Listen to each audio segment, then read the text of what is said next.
விஷயம். இப்போ ஒரு விஜய் படம், தளபதி படம் எடுத்துங்களேன். படம் பூஜை போட்டது வந்து படம் வர வரைக்கும் விளம்பரம் போயிட்டே இருக்குது. எங்கே ஷூட் நடக்குது, என்ன பண்ணிட்டு இருக்காங்க, எது பண்ணிட்டு இருக்காங்க, இது நடக்குது, அது நடக்குது. எப்போதுமே அந்த மீடியாவோட ஒரு நெருக்கமான உறவை வச்சுட்டு அந்த படம் ரிலீஸ் ஆகும்போது நீங்கள் பார்த்தீங்கன்னா, இப்போ தக் லைஃப்க்கு உங்களுக்கு விளம்பரம் தேவையா? ஆமாம். ஆனால் வந்து ஒவ்வொரு நாளும் இங்கே அங்கே போய் அலைஞ்சு அந்த படத்தை வந்து கொண்டு போய் சேர்க்கணுன்ட்டு இருக்காங்க. நம்ம ஒரு படத்தை எடுக்கிறோம், நாளைக்கு படம் ரிலீஸ்னால் 2 வாரத்துக்கு 1 வாரத்துக்கு முன்னாடி மீடியாவுக்கு ப்ரீமியர் போட்டு காட்டிட்டு படத்தை வந்து பாருங்கன்னா எப்படி வந்து பார்ப்பாங்க? ஓகே, இந்த கான்செப்டை ஏன் யாருமே மாற்ற மாட்டேன்றீங்க? இது கான்செப்ட் சொல்கிறதோட எப்படின்னா, இது எனக்கு எப்படி தோணுதுன்னா, இப்போ நீங்கள் என்ன கேட்கலாம், நாம் கட்டுரை செய்யா நீ இது பண்ணல அப்படின்னு கேட்கலாம். நான் பண்ணாததுக்கு ஒரே ஒரு ரீசன் தான். எனக்கு வந்து பேட் பண்ணி ஒரு ப்ரோமோஷன் இல்லை பேட் பண்ணி சில விஷயம் பண்ணுறது வந்து எனக்கு ஈடுபாடு இல்லைன்னா ஏன் நான் சொல்கிறேன்னா, ஒரு ஆளை வந்து ஃபார்ஸ் பண்ணி நம்ம விஷயத்தை பார்க்க வைக்க முடியாது. அதான் இந்த கலை இசை துறையில் வந்து ஃபார்ஸ்ஃபுல்லாக எதுவுமே இருக்கக்கூடாது. அவங்களுக்கே பிடிக்கணும், பை ஹார்ட்டாக அவங்களுக்கே லைக் பண்ணணும், அவங்களுக்கே பிடிக்கணும். அவங்க இப்போ எப்படி எதிர்பார்க்குறாங்கன்னா, ஒரு 10 படத்தில் 8 படம் எங்களுக்கு பிடிக்கிற மாதிரி கொடு வரோம் அப்படின்றாங்க. 10 படத்தில் 8 படம் பிடிக்காத மாதிரி நீ கொடுக்கும் போது 2 படம் பிடிச்ச மாதிரி அப்பப்போ கொடுக்குறீங்க. அதை நம்பி வராங்களே, அப்போ அவங்க என்ன பண்ணுறாங்க, வர மாட்டாங்க. இப்போ நீங்கள் கேட்குற மாதிரி அந்த மார்க்கெட்டிங் ஏர்லியாகவே ஆரம்பிக்க மாட்டீங்க. இந்த 8 படம் இருக்குது நீங்கள் சொல்கிறீங்கல்ல, சுமாரான படம். இந்த 8 படத்தோட விளம்பரத்தை நீங்கள் சோஷியல் மீடியாவில் பாருங்களேன். படம் சூப்பராக இருக்குது, அற்புதமாக இருக்குது. நம்ம போய் பார்க்கும்போது படம் தெரியுது இல்லை. இப்போ நீங்கள் பப்ளிக்கை வந்துட்டு அதோடு நீங்கள் கனெக்ட் பண்ண முடியாது. உண்மை என்னன்றது வந்து இப்போ நான் இப்போ என்னுடைய தனிப்பட்ட ஒப்பீனியன் சொல்கிறேன். இன்றைக்கி நீங்கள் நாம் கட்டுற இசை எடுத்தீங்க, அதை விட நீங்கள் எடுக்க போகிற 2வது படம் பெட்டராக இருக்கும்னு எனக்கு தெரியும். ஏன் தெரியுங்களா? நீங்கள் ஒன்றுலேருந்து இன்னொன்று எடுக்கும்போது மெருகேறுவீங்க, கற்றுப்பீங்க. ஆமாம். இப்போ நான் முதல்ல ஒரு படத்தை எடுத்து ரிலீஸ் பண்ணி இந்த படம் தான் பெஸ்ட்டுன்னு நான் முடிவு பண்ணிட்டேன்னா நான் எப்படி 2வது பெஸ்ட்டு கொடுப்பேன்? நீங்கள் அது 1வது பெஸ்ட்டுன்னு சொல்லி எடுத்து நம்ப வச்சிட்டீங்களே. ஆமாம், நான் கேட்கறதுல நியாயம் இருக்கா இல்லையா? இதுதான். இப்போ நீங்கள் அதே தானே உங்களால் பண்ண முடியும். நீங்களும் உங்களை வளர்த்துக்க மாட்டீங்க. உண்மை என்னன்னு உங்களுக்கு தெரியாது. உங்களை சொல்லலை, பொதுவாக சொல்கிறேன். உண்மை என்னன்னு உங்களுக்கு தெரியாது. தன்னை லேர்ன் பண்ணிக்கணும், அடுத்த கட்டத்துக்கு நகரணுன்றது ஏன் இந்த இண்டஸ்ட்ரிக்குள்ளே வந்து அந்த தாட் இருக்க மாட்டேங்குது? அந்த புரிந்துணர்வு வந்து நான் நினைக்கிறேன்னா, நம்ம முதல்ல நம்மளுக்கு ஆஸ் அ கிரியேட்டர் நம்மளுக்கு இருக்கணும். ஏன்னா இங்கே என்ன ப்ராப்ளம்னா, நம்ம ஒரு படம் செய்கிறோமா, நம்மளுக்கு தெரிஞ்ச ஒரு 10 பேர்கிட்ட போட்டு காமிக்கிறோம். அவங்க என்ன பண்ணுவாங்கன்னா, அவங்கள புண்படுத்தக்கூடாதுன்னு சொல்லிட்டு ஒரு சூப்பர் அற்புதம் ஒரு 10 பேர்கிட்ட கொடுத்துட்றேன். 10 பேரை வந்து நம்ம கூட இருக்கிறவங்க தான். அது 10 பேர் சரி செய்கிறான், செய்கிறான், இவன்ட சொன்னால் இதாகிடுவோன்னு சொல்லிட்டு அந்த 10 பேர் வந்து மச்சான் செம்மையாக பண்ணிக்க, செம்மடா, சூப்பராகடா, ஒவ்வொரு ஷாட் டே பிச்சுடா அப்படின்னு சொல்லும் போது என்ன ஆகுதுன்னா, அந்த கான்ஃபிடென்ஸ் வந்து ஓவர் ஆயிடுது. பார்த்தியா நம்ம என்ன மாதிரி ஃபிலிம் மேக்கர் ஆகிட்டோம், அது வேணான்ற. இங்கே என்னன்னா, இங்கே நம்ம செலிப்ரேட் பண்ணுற அளவுக்கு யாருமே இல்லை. அந்த பக்குவத்தை நம்ம புரிஞ்சுக்கணும். இங்கே செலிப்ரேட் பண்ணுற அளவுக்கு நம்ம யாரும் இல்லை. இப்போ இதை பார்த்துட்டு கூட என் மேலே நிறைய பேர் கடுப்பாகலாம். பட் இதை நான் சொல்கிறதுக்கு எனக்கு பயமும் இல்லை. ஏன்னு சொல்கிறேன்னா, கிரிட்டிக்ஸ் எடுத்துக்கணும். அதை எதுக்கு சொல்கிறாங்கன்ற அந்த புரிதல் இருந்துச்சுன்னா நீங்கள் அதை மேம்படுத்தி அழகாக ஒன்னொரு விஷயத்த கொண்டு வரலாம். இப்போ படத்திலே வந்து சொல்லிட்டாங்க நாங்கள் சொல்கிறது அப்படின்னு வச்சிங்கன்னா, மக்கள் என்ன பண்ணுறாங்கன்னா, நீ இப்படி இருக்கியா, அப்போ இப்படி நான் போகல, அவங்கள நீங்கள் அவங்கள தப்பு இது வரைக்கும். அதனால தான் சொல்கிறேன், நான் பப்ளிக்கை ப்ளேம் பண்ண பொறுத்தே இல்லை. பண்ண முடியாது. ஏன் சொல்லுங்கள்? நீங்கள் ஒரு நல்ல படம் எடுங்களேன், அவங்க தாங்க ப்ரோமோட்டே பண்ணுவாங்க. ஆமாம், முடியாதுண்ணே. இப்போ நம்ம பாருங்கள், இப்போ நாம் கட்டுரை இசை நல்ல படம் நானே சொல்ல மாட்டேன். நான் இப்போ உங்கள்கிட்ட சொல்கிறேன், நாம் கட்டுரை இசை வந்து விருது வாங்கினுச்சு, இது வாங்கினுச்சு, இது உண்மை தான். ஆஸ் அ டைரக்டராக, ஆஸ் அ கிரியேட்டராக நான் உங்கள்கிட்ட சொல்கிறேன், அந்த படத்தில் வந்து எனக்கே சில விஷயம் வந்து இதெல்லாம் இல்லாமல் இருந்திருக்கணும், இது இன்னும் பண்ணிக்கலாம். இப்போ கூட நான் சொல்லுவேன், என்னை பொறுத்த வரைக்கும் அது ஒரு நல்ல படம், ஒரு படம் பயங்கரமான படம், செம்மையான படம் சொல்கிற அளவுக்கு இல்லைன்னு நான் என்னோட உண்மையான ஒரு அசஸ்மெண்ட். இது வந்து நானே எனக்கு கொடுத்துக்கிட்ட ஒரு விஷயம். நீ ஒன்றும் அங்கே போகல, ஒன்று புஷ் பண்ணு, இது ஒன் லெவலில் ஒன்று புஷ், இன்னும் ஒன்று நிறைய விஷயம் இருக்குது, நீ கற்றுக்க வேண்டியது நிறைய இருக்குன்னு சொல்லிட்டு நான் என்ன. அதனால தான் இப்போ நீங்கள் இறுதி ஸ்ட்ரைக் பார்க்கும்போது ஓகே நம்ம சொன்ன விஷயத்த இவங்க அப்ளை பண்ணியிருக்காங்க, செஞ்சிருக்காங்க அப்படின்னு சொல்லும் போது பப்ளிக் என்ன பண்ணுவாங்கன்னா, ஓகே போன வாட்டி அவனை பண்ணப்பட்டுருச்சு, இப்போ இப்படி இருக்குது. அதைத்தான் சொல்கிறேன் நான். அப்போ விளம்பரம் அங்கேயே உங்களுக்கு ஆரம்பிக்குது. 3வது படம் போகும்போது உங்களுக்கு விளம்பரம் தேவையில்லை.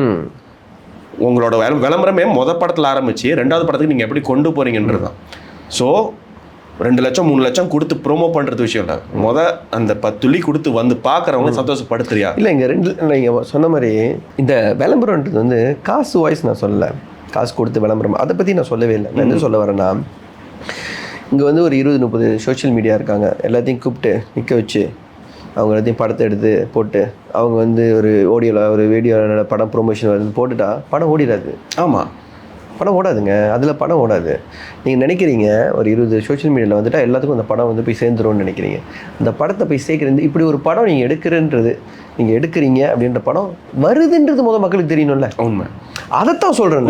உண்மை. அது வந்து ஆக்சுவலி அந்த கிரவுண்ட் ஒர்க் நீ சொன்ன மாதிரி லைக் ஏர்லியாகவே ஆரம்பிக்கணும். அது வந்து இப்போ இப்போ யாராவது கேட்டிங்கன்னா படம் நான் 10ஆம் மாதம் இல்லை 8ஆம் மாதம் 10ஆம் மாதம் அப்ளை பண்ணிக்கேன். ஏன் இப்போயே நான் ஆரம்பிச்சிட்டேன்னா நான் படத்தில் பண்ண விஷயம் பண்ணக்கூடாது. படத்தை நான் ஏன் பண்ணலன்றதுக்கும் எனக்கு காரணம் என்னன்னா, எனக்கு அந்த படத்து மேலே பூஸ்ட் பண்ணுறதுக்கு ஒன்றும் இல்லை. அது நான் சொல்லக்கூடாது. அது வந்து உங்களுக்கு வந்து அந்த படம் எந்த அளவுக்கு போய் சேரும்ன்றது முதல்ல உங்களுக்கே கான்ஃபிடென்ட். அதான் உண்மை. சரி பார்ப்போம் அது போதா அப்படின்றது. அதுதான் உண்மை. ஏன்னா அதோட கேப் நிறைய இருந்தது. அதுதான் உண்மை. நானே போயிட்டு அந்த விஷயம் செம்மையாக வந்திருக்கு. நான் யார் கஷ்டப்படல நீங்கள் சொல்லுங்கள். இப்போ ஒரு வீடியோவில் இருந்துச்சு கஷ்டப்பட்டு படம், யார் கஷ்டப்படல?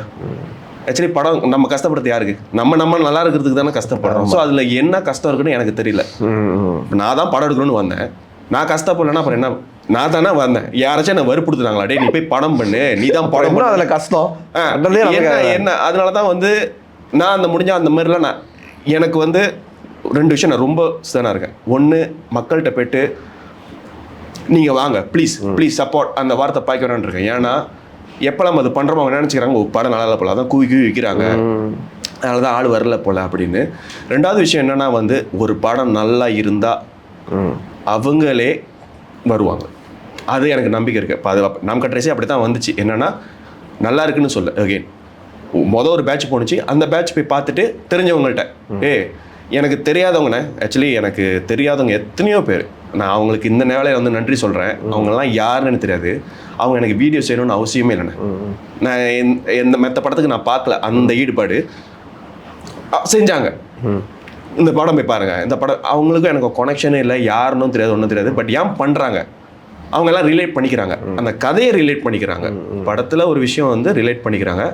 அதே மாதிரி இந்த படம் பார்க்கும் போதும் அவங்களுக்கு ஏதாவது ஒரு விஷயம் போய் சேரணும்ல, அதுக்கு தான் நான் முயற்சி பண்ணிட்டு இருக்கேன். அண்ட் நீங்கள் சொன்ன விஷயம் வந்து உண்மை.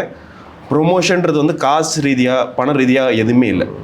அது ஒரு ப்ராடக்ட்லேருந்து ஆரம்பித்து அந்த விஷயத்தை எப்படி நீ கொண்டு போய் சேர்க்குற, அது ப்ராப்பராக சேர்க்குறியா இல்லையா. அண்ட் ஒன்றுன்னு நீ அதுக்கான கிரெடிட்ஸ் எடுத்துக்காத. மக்கள் படத்தை பார்த்துட்டு உனக்கு கிரெடிட்ஸ் கொடு. நீங்கள் சரேஷ்டியோட படம் 10ஆம் மாதம் வருதுன்னா அந்த படம் எப்போ வருதுன்னு நான் வெயிட் பண்ணணும். கரெக்ட். எப்போ வருது அந்த படம்? என்றைக்கு டேட் ஃபிக்ஸ் பண்ணியிருக்காங்க? 27 அக்டோபர் போட்டிருக்காங்க. Okay, 27 October. எனக்கு அந்த 27 அக்டோபர் சரேஷ்டியோட படத்தை தவிர வேறு எதுவும் என் மைண்ட் இருக்கக்கூடாது. அப்போ தான் ஒரு இண்டஸ்ட்ரியில் ஒரு ஃபிலிம் மேக்கராக நீங்கள் ஒரு பெரிய அச்சீவ்மெண்ட் நீங்கள் இல்லை எல்லாரும் அதை அடைவீங்க அப்படின்றது தான் என்னோட எண்ணம். ஆனால் 27 இல்லைண்ணா நீங்கள் என்னடா 27 இல்லை ஆக்சுவலி ஒன்றும் வாஜிப் தாங்க நம்ம போகிறேண்ணே. போனோன்னு தான் நம்மளுக்கு இல்லை உதாரணத்துக்கு சொன்னாங்க. அதான் நினச்சிக்கோங்க, சொல்லிட்டான் பாரு டேட் அண்ணங்கிட்டா அவர் சொல்லிட்டாரு. இல்லை உதாரணத்துக்கு சொன்னேன். 10ஆம் மாதம் இல்லை 8ஆம் மாதம் 8ஆம் மாதம் நான் 10ஆம் மாதம் நாங்கள் டார்கெட் பண்ணுறது 8ஆம் மாதம் 10ஆம் மாதம். பிகாஸ் இன் பிட்வீன் வந்து மலேசியன் படம் வருது. இப்போ நீர்மேல் நெருப்பு இருக்குது, அந்த படம் மாச்சாயெல்லாம் இருக்குது. ஸோ என்னோட இது வந்து என்னென்னா ஒரு ஹெல்த்தியாக 2 வாரம் கேப்பில் போகலாமே. ஒரு வாரத்தில் போய்ட்டு நம்மளை அடங்கி வச்சுட்டு அப்படியே அடைச்சிக்கிட்டு இருக்காமல் ஒரு கேப் எடுத்து நல்லா ஒரு டைம் எடுத்து போகலாமே. நல்ல விஷயம் தான், தவறில்லை.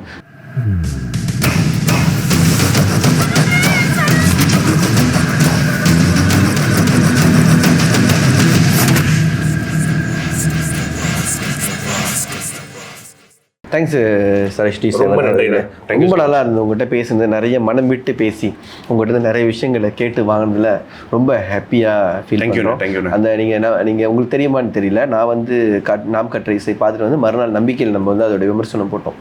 ஒரு 10 நிமிஷம் அந்த படத்தை பற்றி பேசி ஒரு வீடியோ வெளியிட்டோம். நான் பார்த்துட்டு அந்த படம் என்னை ரொம்ப இமோஷ்னலாக என்னை ரொம்ப அட்டாக் பண்ணிச்சு. அந்த படம் எனக்கு பர்சனலாக குறையே இல்லாத படம் அப்படின்னு எதுவுமே இருக்காது, எல்லாத்துலேயும் இருக்கும், 2 விஷயங்கள் இருக்கும். ஆனால் அது உங்களை நிறைவுபடுத்துனுச்சான்றது தான் ஒரு விஷயமே. நீங்கள் என்ன பண்ணாலும் படம் எடுக்கலாம். அந்த படம் என்னோட நெருக்கமாக இருந்து என்னை நிறைவுபடுத்திடுச்சுன்னா நீங்கள் எடுத்த குறைகள் வந்து எனக்கு ரொம்ப சுலபமாக போயிடும், ரொம்ப சின்னதாக போயிடும். குறைகள் அதிகமாக இருந்து நீங்கள் என்னை நிறைவுபடுத்தலைன்னா தான் அந்த படம் விமர்சனத்துக்குள்ளாகும். ஆமாம் மலேசியா படம் எடுக்கிறது வந்து அதுதான் மக்களுடைய பார்வை. எனக்கு அதை பார்க்கும்போது ரொம்ப இமோஷ்னலாக ஃபீல் ஆச்சு. அந்த காலகட்டத்தில் இருந்ததுனால இதெல்லாம் கேட்டதுனால அப்படின்னு உண்மையிலே வெரி குட் படம் எடுத்தீங்க. அதுக்கு நம்பிக்கையோட 2 விருதுகளை வேற வாங்கினீங்க. அதுக்கு முதல்ல உங்களுக்கு எங்களோட வாழ்த்து. அதுக்கும் நான் நம்பிக்கைக்கு நன்றி சொல்கிறேன். இப்போ கூட நினைப்பாங்க அவார்ட் ஜட்ஜனால தான் வந்து பேட்டி கொடுக்குறாங்க. அதுக்கு 1 வருஷமா?